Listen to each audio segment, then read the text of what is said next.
Assalomu alaykum aziz do'stlar, sizlar bilan O'zbekistonda va dunyoda kuzatiladigan so'nggi yangiliklar. Biz o'z ishimizni boshladik. Azizlar, xabarlarimizdan to'liq ma'lumot olish uchun videoni oxirigacha tomosha qiling. Keyingi videolarimizni o'tkazib yubormaslik uchun kanalimizga obuna bo'ling. Bugungi dasturimizda so'nggi chora o'lim, yangi xavfli virus tarqaldi. Batafsil videoda xabardor bo'ling. So'nggi chora o'lim, yangi kasallik tarqaldi. Xitoyda ilgari uchramagan yangi turdagi yashur kasalligi chorva orasida tez yuqadigan virus aniqlandi. Bu haqida Reuters xabar berdi. Kasallik Gansu viloyati va Shinjon Uyg'ur avtonom tumanida joylashgan ikki podada qayd etilgan. Bu hududlar bir nechta davlatlar, jumladan Rossiya bilan chegaradosh. Jami 6229 bosh qoramoldan 219 tasida kasallik aniqlangan.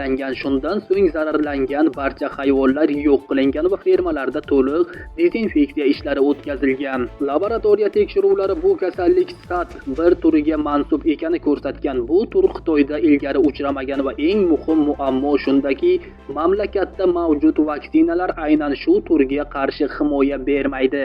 Shu sababli kasallikning keng tarqalish xavfi yuqori baholanmoqda. Shu bilan birga oxirgi oylarda Rossiyaning bir qator hududlarida ham chorva kasalligi keng tarqalgan. Turli viloyatlarda jami qariyb 90 mingdan ortiq qoramol yo'q qilingan.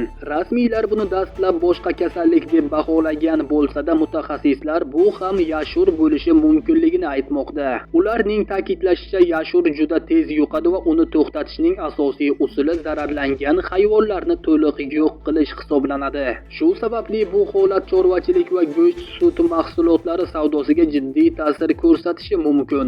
Eslatib o'tamiz, avvalroq Mo'g'ulistonda duzut, bu qattiq qishni anglatuvchi mo'g'ulcha atama bo'lib, unda yer muzlashi yoki qor bilan qoplanishi tufayli ko'p sonli chorva mollari ochlikdan yoki sovuqdan nobud bo'lishi nomi bilan tanilgan o'ta sovuq qish oqibatida 26300 dan ortiq chorva mollari o'lgandi.